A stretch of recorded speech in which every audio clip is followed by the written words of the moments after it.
Hello guys, இது what if சீரிஸோட முதலாவது episode. இப்போ நம்ம இந்த வாட் இஃப் சீரிஸ் ஆரம்பிக்கிறோம். இதுக்கு உங்கள் சப்போர்ட் கண்டிப்பாக தேவை.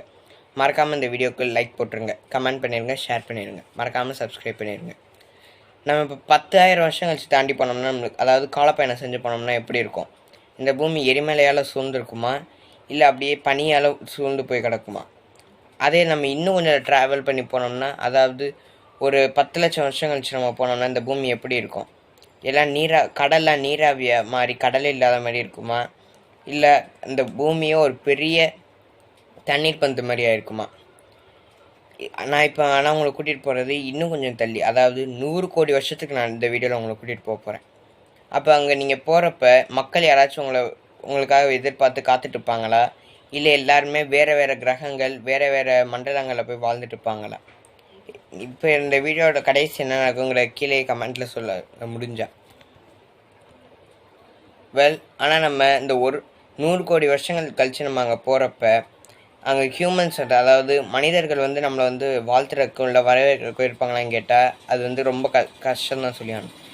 ஏன்னா இதுக்குள்ளேயே நம்மளுக்கு, அதாவது இந்த 200 வருடங்களே நம்மளுக்கு பல நோய்கள் வந்திருக்கு, பல வைரஸ் வந்திருக்கு. ஏன்னா எந்த அளவுக்கு சயின்ஸ் முன்னேறுதோ அந்த அளவுக்கு ஆபத்துகளும் வரும், நல்லதும் வரும்.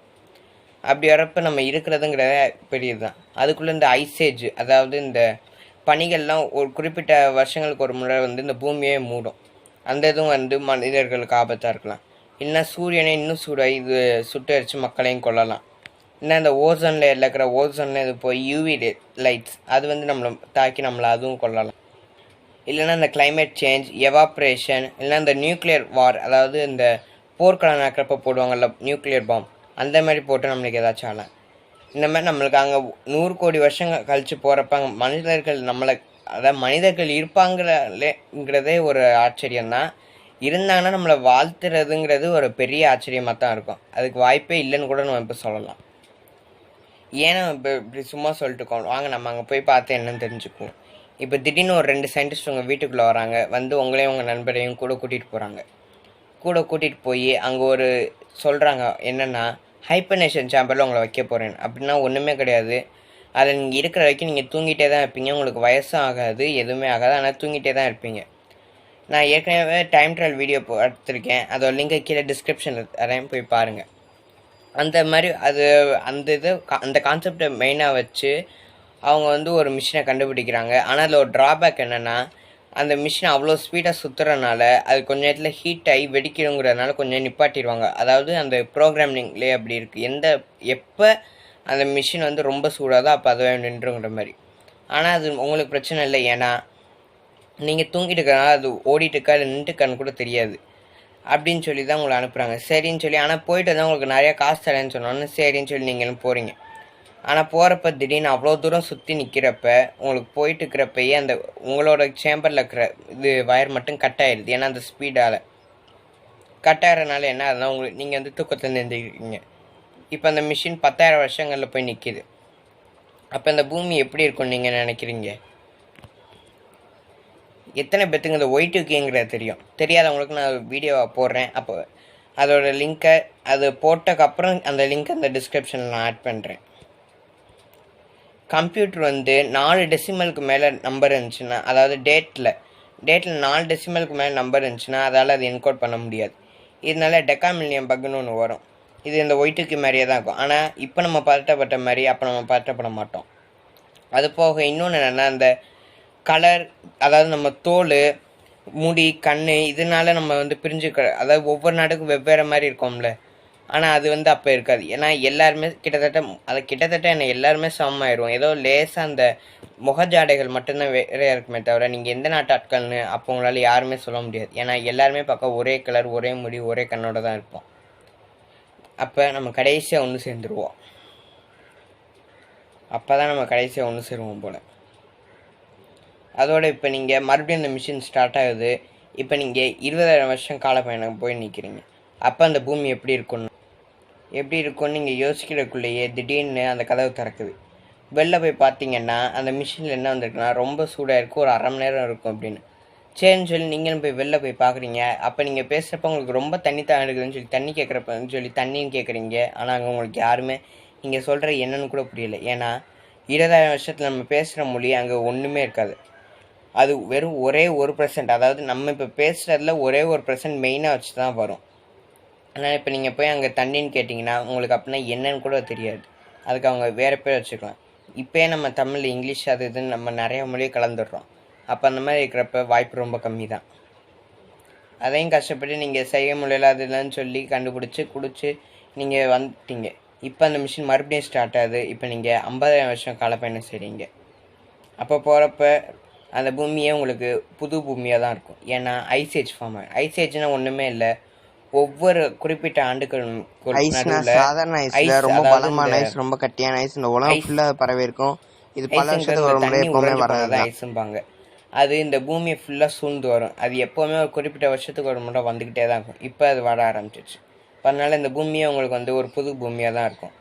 அதோட இந்த நயக்ரா ஃபால்ஸ் எத்தனை பேருக்கு தெரியும்? இந்த உலகத்துலேயே மிகப்பெரிய ஃபால்ஸாக தான் அது வந்து லேக் ஐரியோட கம்ப்ளீட்டாக அது வந்து கரைஞ்சிரும். அதாவது அதோட போய் ஒன்று சேர்ந்து நயக்ரா ஃபால்ஸுங்கிற ஒன்றே இல்லாத அளவுக்கு ஆயிரும்.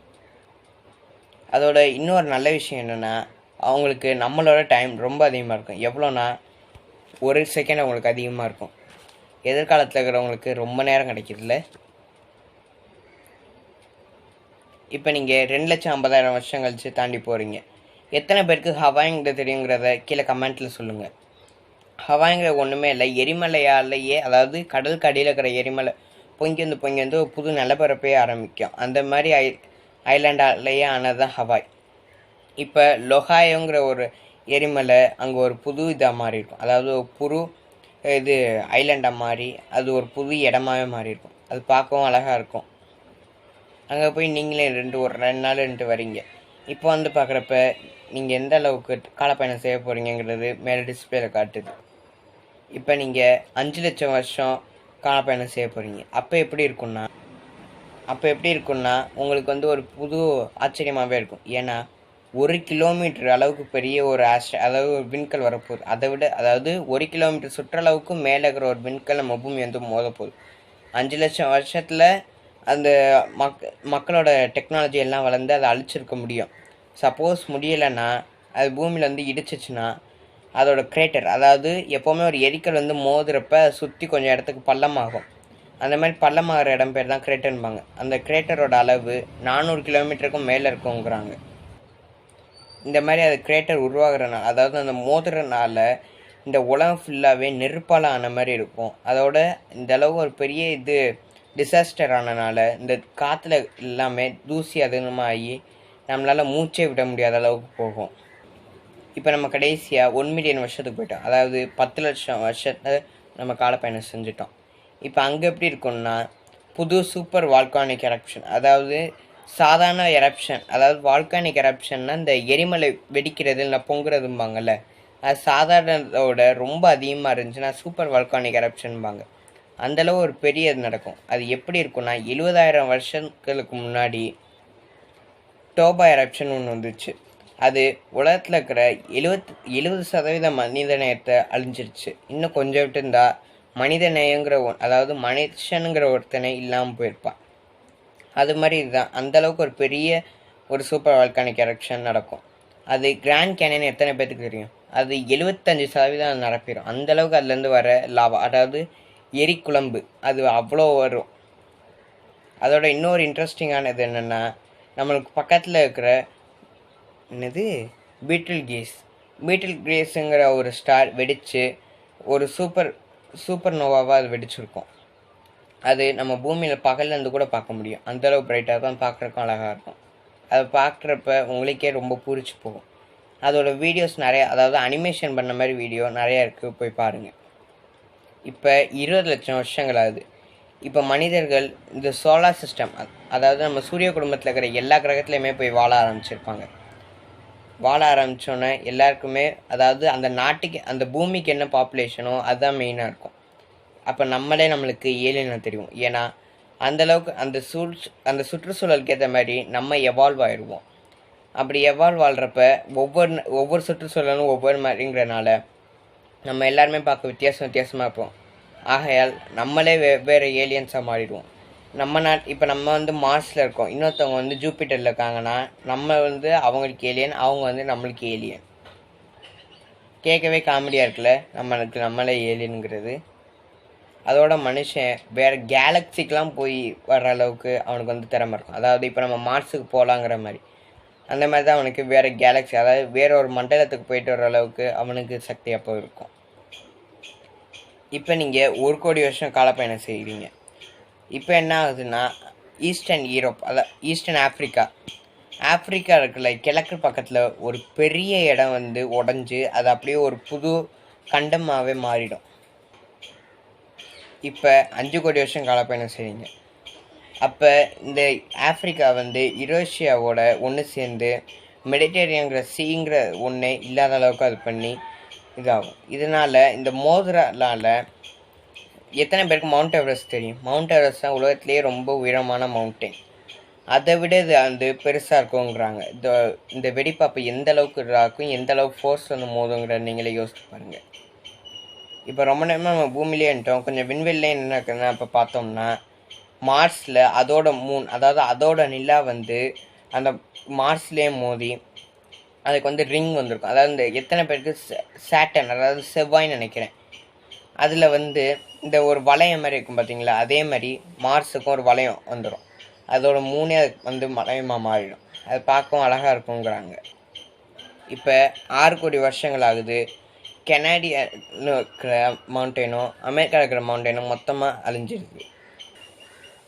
இப்போ 8 கோடி வருஷங்களாவது இந்த ஹவாய்ன்னு சொன்ன இது ஐலாண்ட் எல்லாமே தண்ணிக்குள்ளேயே மறுபடியும் போயிடுது. தண்ணிக்குள்ளேருந்தே வந்த எல்லா நிலமுமே தண்ணிக்குள்ளேயே மறுபடியும் போயிடுது. இப்போ 10 கோடி வருஷங்களாகுது. இப்போ என்ன நடக்குதுன்னா, எத்தனை பேருக்கு இந்த டைனோசர் அழிஞ்ச இது கதை தெரியும்? ஒரு பெரிய விண்கல் வந்து மோதி தான் இந்த டைனோசர் அழிஞ்சிச்சு. அதே மாதிரி அதான் 10 கிலோமீட்டர் வைட், அதாவது 10 கிலோமீட்டர் அளவு சுற்றளவு இருக்கிற ஒரு இது எரிக்கல் வந்து பூமியை மோதும்.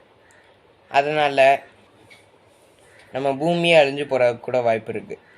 சாதாரண 1 கிலோமீட்டருக்கே 400 கிலோமீட்டர் கிரேட்டர் உருவாகும்னா இது 10 கிலோமீட்டர் அளவு இருக்குது. அப்போ எந்த அளவு பெரிய கிரேட்டர் உருவாகுங்கிறத நீங்களே யோசிச்சு பாருங்கள். இப்போ 25 கோடி வருஷங்கள் வந்து இப்போ நம்ம போயிட்டோம். இப்போ இந்த பிரிஞ்சு இருக்கிற கண்டங்கள் எல்லாமே ஒன்றா சேர்ந்து, அதாவது பழைய மாதிரியே நம்மளுக்கு சொல்கிறாங்களே இந்த வட்டமாக இருக்குங்கிற அந்த மாதிரியே மறுபடியும் சேரும், பஞ்சியா மாதிரியே. அந்த கதையை நான் உங்களுக்கு இன்னொரு வீடியோவில் சொல்கிறேன்.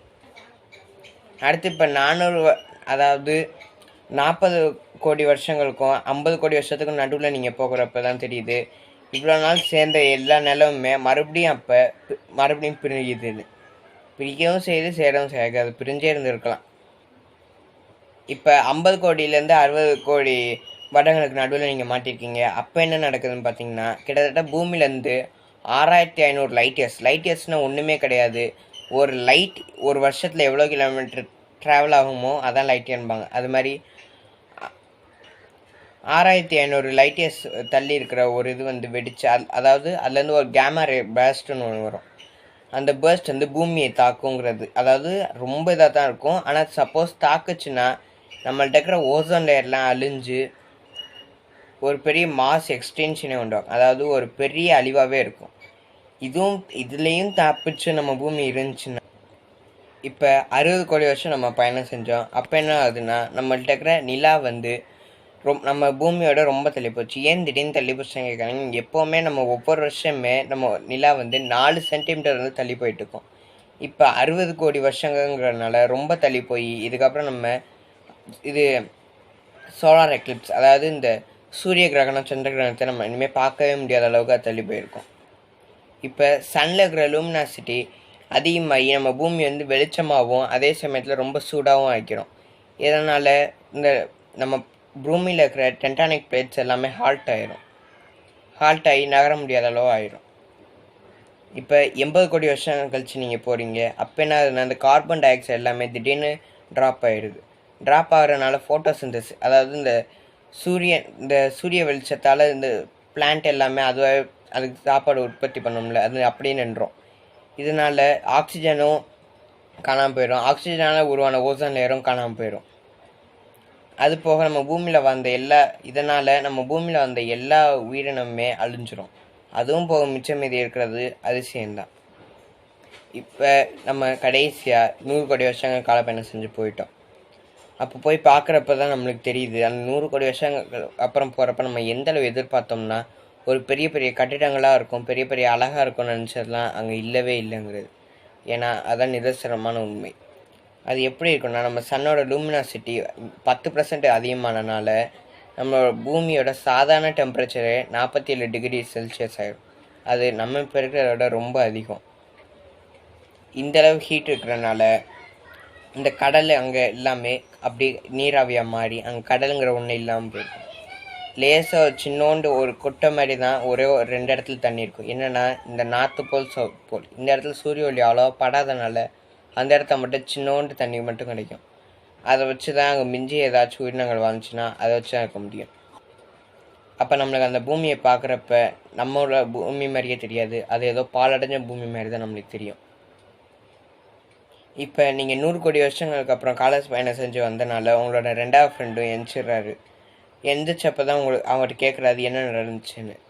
ஆனால் அப்போ அவர் பூமியிலே இல்லை, நம்ம ஏதோ வேறு கிரகத்துக்கு வந்துட்டோம் போல் அப்படின்னு நினைக்கிறேன். ஆனால் நம்மளுக்கு தான் தெரியும் பூமி என்னென்ன இதுக்குள்ளே போயிட்டு வந்திருக்குன்னு. அதனால் அவர் நில குழஞ்சு போகிறாரு. ஏன்னா நம்ம பூமி இத்தனை நாள் நம்ம நினச்சிருக்கோம், அதுக்கும் நிறைய வித்தியாசம் ஆகும். எதிர்காலனாலே நம்ம பெரிய பில்டிங் அதை நினைப்போம், ஆனால் அது உண்மை கிடையாது. இதுதான் உண்மை. அப்படின்னு நடக்கலாம், ஆனால் அதுக்கு வாய்ப்பு ரொம்ப ரொம்ப கம்மி. அப்போ நம்ம பூமி மாதிரியே இருக்காது, வேறு ஏதோ கிரகம் மாதிரியே இருக்கும். அதோடு நான் ஆரம்பத்தில் ஒரு கேள்வி கேட்டேன், அங்கே ஏதாச்சும் ஒரு மனுஷங்க நம்மளை வரவேற்கிறக்கோ இல்லை வாழ்த்துறதுக்கோ இருப்பாங்களான்னு. ஆனால் அப்போ அங்கே யாருமே இருக்க மாட்டாங்க.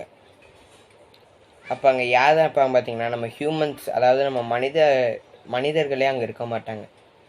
மனிதர்களாக மியூட்டன்ட்டான மனிதர்கள் தான் இருப்பாங்க. மியூட்டன்ட்னா இந்த எவால்யூஷனால் இன்னும் கொஞ்சம் அவங்களோட சுற்றுச்சூழலுக்கு ஏற்ற மாதிரி இருப்பாங்கல்ல, அவங்க எல்லாமே வேறு கிரகத்தில் இருக்கிறனால அதுக்கேற்ற மாதிரி மாறி ஹியூமன் பீயிங்ஸ் தான். ஆனால் மியூட்டன்ட் ஹியூமன் பீயிங்ஸ் நம்மள மாதிரி இல்லை. அதனால் அப்போ அங்கே யாருமே இருக்க மாட்டாங்க, நீங்கள் மட்டும்தான் அங்கே ஹியூமன் பீயிங்ஸ். இன்னொன்று, அவங்க வாழணுன்னா வேறு கிரகத்துக்கு போனால் மட்டும்தான் முடியும். ஏன்னா இங்கே தண்ணி பிரச்சனை, சூடு, இந்த மாதிரி நிறைய பிரச்சனை நம்ம பார்த்து இத்தனை பிரச்சனை இல்லையால அவங்களால இங்கே வாழவே முடியாது. அதனால் பூமி நம்ம வாழ்கிறக்கே தகுதி இல்லாத ஒரு இடமா மாறிடும். அதனால் வேணால் உங்களுக்கு இன்னொரு வழியும் இருக்குது. என்னென்னா, நீங்கள் வேறு கிரகத்துக்கு போய், அதாவது இப்போ சுற்றி எல்லா கிரகத்தையுமே மனிதர்கள் அட்வான்ஸான ஏலியன்களும் இருக்கும். ஸோ பார்த்து இருந்துக்கோங்க. அப்போ நம்ம ஏலியன்ஸை பார்த்தோன்னா நம்மளுக்கு எப்படி இருக்கோங்கிறத அது நம்ம வாட்ஸ்அப்போட இன்னொரு ஸ்டோரியாக வச்சுக்குவோம். Tata, bye bye. சப்ஸ்கிரைப் பண்ணிடுங்க, கமெண்ட் பண்ணிடுங்க, ஷேர் பண்ணிடுங்க. மறக்காமல் சப்ஸ்கிரைப் பண்ணிடுங்க.